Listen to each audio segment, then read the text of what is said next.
tire means you don't have a car anymore. Because the spare tire's on it. There's nothing in the trunk but another flag. You can't buy anything. It's like, damn, there goes that $400 investment in my life. That's how much my car costs. I'm on the raw diet now. Anybody know what that is? Anybody doing that? Those of you who don't know, it's where you eat wholesome, nutritional foods you don't have to cook. So that way you don't zap out any of the nutritional value of it. It's healthier. I'm not on it for that reason. My stove broke. I can't afford can't afford to fix that. So it's all like fresh produce for me all the time. Other than being hungry, I feel great. So. Can't even watch TV the same when you're broke, because they always have commercials that market towards people because they want you to buy stuff. Some commercials upset me from time to time, like Arby's, good mood food. Are you kidding me? Have you seen the Arby's menu? That always puts me in a bad mood because there's nothing under $3. The Burger King commercial, they got this new BK menu they're all excited about. I went into Burger King the other day because I wanted to get a couple of Whopper Juniors, expecting them to be $1. The new BK menu means there's no dollar menu.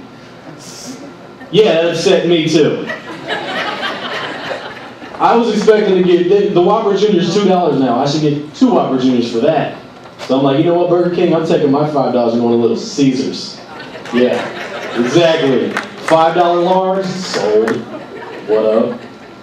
I don't even care how crappy it is. Like, it's made with real cheese, so food was an ingredient at some point to whatever they made out, so I'm just gonna accept that. Another commercial I hate, this is the one that gets me the most. The Capital One commercials, what's in your wallet? You know what's in my wallet?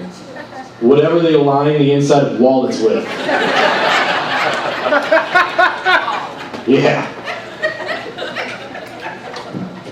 It's not that funny.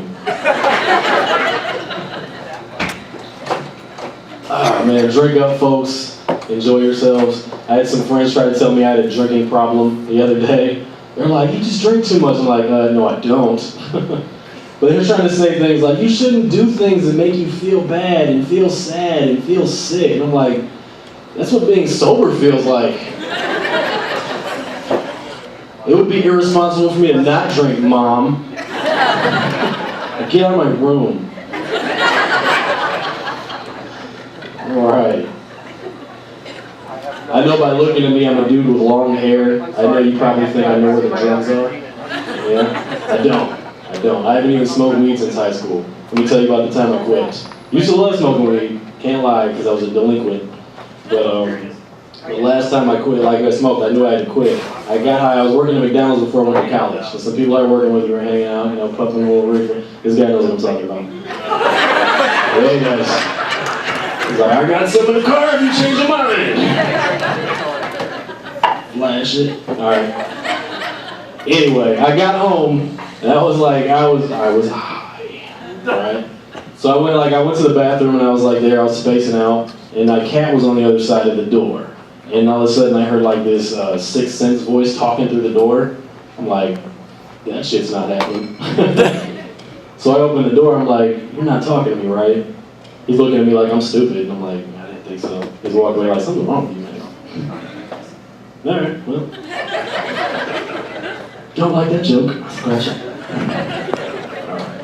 How do you guys feel about deadbeat dads?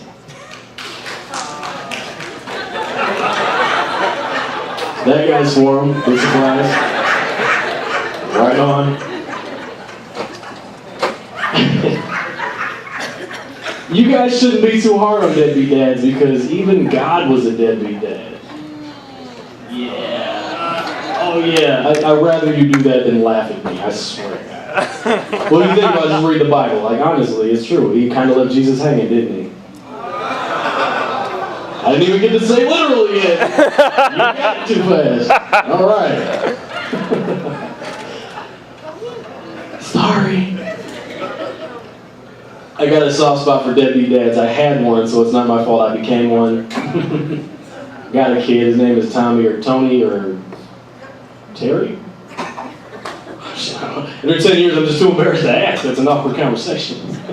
I just call him Champ. My name Champ. Wait, your mom. Wow. I'm just kidding, guys. That's not real. I don't have a kid. I don't have any children at all. I pull out. Welcome to the show.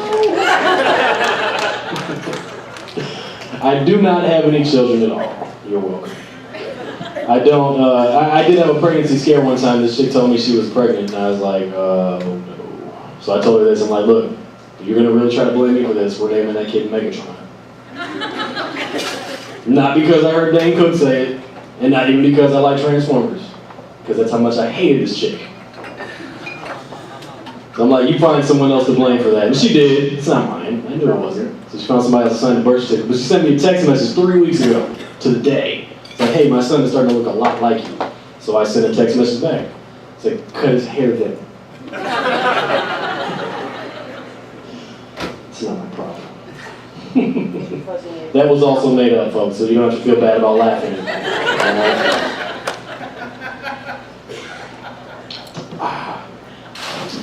I have a friend who has twin boys, and I feel like bad for him. He's got twin boys, they look just like him. There's no way for him to get out of it now, because he can't lie. But I feel worse for his twin boys because they look just like him, and he is ugly. I know it's like I don't have kids. I do want to have kids though. I know I don't want sons. Like one, they tear up stuff, right? Obviously, like those of you with kids know, sons tear up stuff. I want daughters myself. I think the most beautiful form of love a man can know is having his baby girl fall asleep like on his chest, you know? I swear that's beautiful. I want that. And I don't think that would work with a son because if he fell asleep on my chest, his jump could be on my stomach. Yeah. I'm just not comfortable with that. You know what I'm saying? And I learned, like, you know, biology, it might happen inadvertently, he might get like an erection. And I might accidentally punch him in his soft spot, like, hey! What's the duct tape? No? Casey Anthony, guys? Yeah. Hey, right. Too soon? Yes, that's why I did it. All right, moving on then. I'm afraid though, like when I do have kids, I don't want to be a bad parent, right? Like I'm afraid I'll be a bad parent because I'm like really irresponsible and young and stuff. Like I might lose them, or I might they might hurt themselves when I'm playing video games and I'm not paying attention. Like, oh. I'm really afraid though, like when they get older, I'll try to hook up with their friends. Like, I know you guys probably figured out I'm a terrible person. Like deep down, I want to be a better person. Like really deep down, I really do want to be a better person, but just a little bit deeper down, I'm just not. So, whatever. All right, I don't have any kids, but I do have nieces, and that's how I know I want daughters, because they are adorable. I love them to death. The other day, I was hanging out at their house, and there was this. They were playing outside. They're 75 years old, and they were playing outside. There was this boy out there picking on me, like 8 years old, right? So he's out there picking on him, and I like see it, and I run out of the house, and just out of nowhere, I kick this kid in the chest as hard as I can. I kicked a field goal with this kid, man. He flew 2 yards. Not football yards, man. 2 yards, like front yards with grass and shit on it. Yeah. It's a lot more impressive, isn't it? That's gonna be my time, folks. I'm gonna end on that. We got a whole show for you, bro.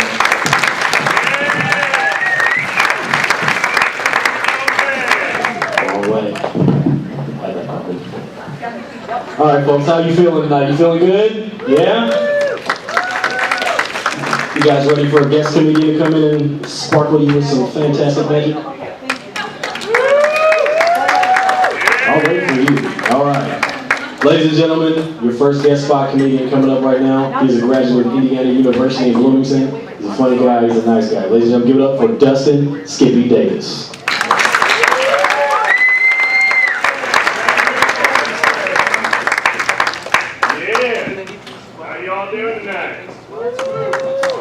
All right, do your thing, baby. Awesome. My nickname is Dustin Skippy Davis. I got the nickname Skippy in college, and it's kind of a secret.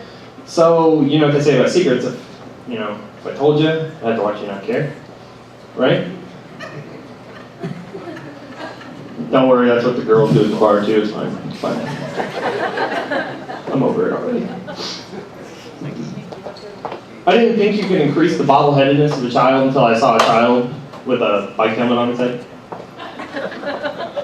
Like strapped to the back of a bike going down a gravel road, just Looked like a little ghost covered in chalk and shit. I just wanted to like hold it up against this like a chalkboard and go, "It makes no angels, it makes no angels." It'd be cute.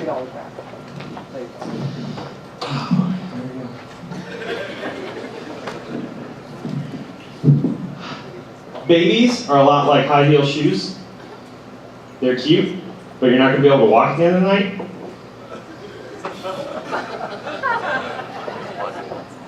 There we go. On a more serious note, I think I actually might be homeless soon.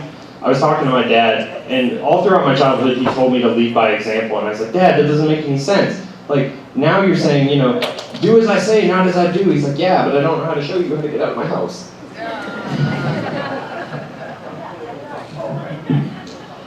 Prepaid for gas the other day. That was an interesting story. You ever been in a hurry and have to prepay for gas? It'll make you go damn insane. I go in, get 15 bucks, go out, start pumping. 1, 2, 3, 4, 5, 6, 7, 14.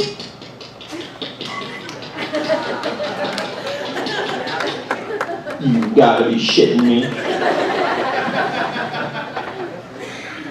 30 minutes later, I'm late for work, and my boss is like, "Where you been?" I was like, "I was paying at the pump, I'm sorry." 30 seconds later, actually, sitting at a stoplight, Taylor Swift came on the radio, and I just so happened to be putting on the phone and fixing my hair. Talk about being accidentally gay. You know, and I respect gay rights, and I love gay people. A lot of my friends from college are gay. But, you know, when it comes down to this joke, I'm not gay.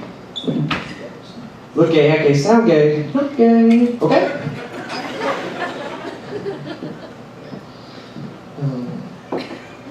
I'm not gay, but I can't quit you. I'm not gay, but don't stop.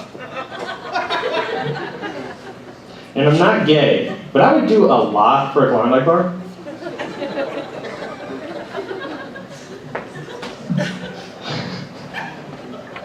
To prove one time that I wasn't gay to myself, went to a strip club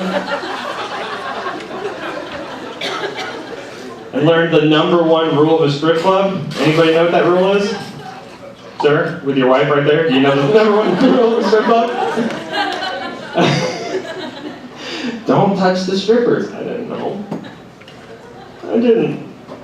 But then when I found out, I was like, "Whoa, here we go."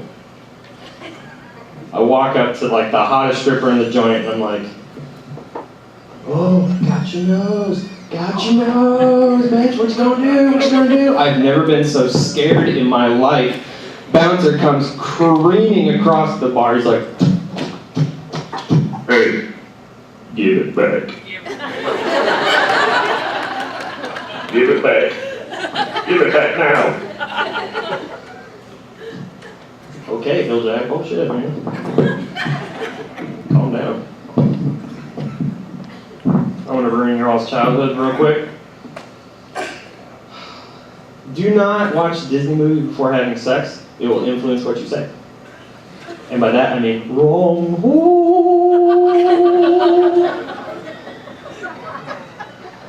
And I'm not the only one who watched Sesame Street growing up and thought Bert and Ernie were gay, am I right? Oh yeah, I'm going there. They were in the news recently, so they're fair game. This is what it sounds like in my head when they have sex.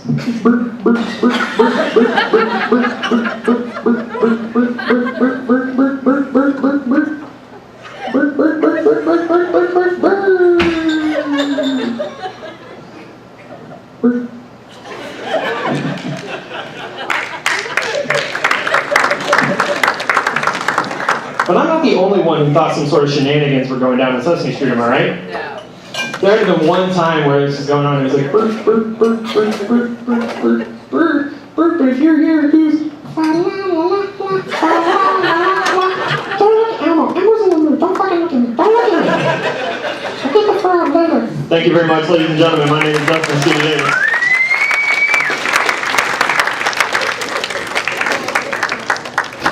Keep going for Dustin, guys, one more time. Bringing you the part. All right. Because Ernie is the bottom.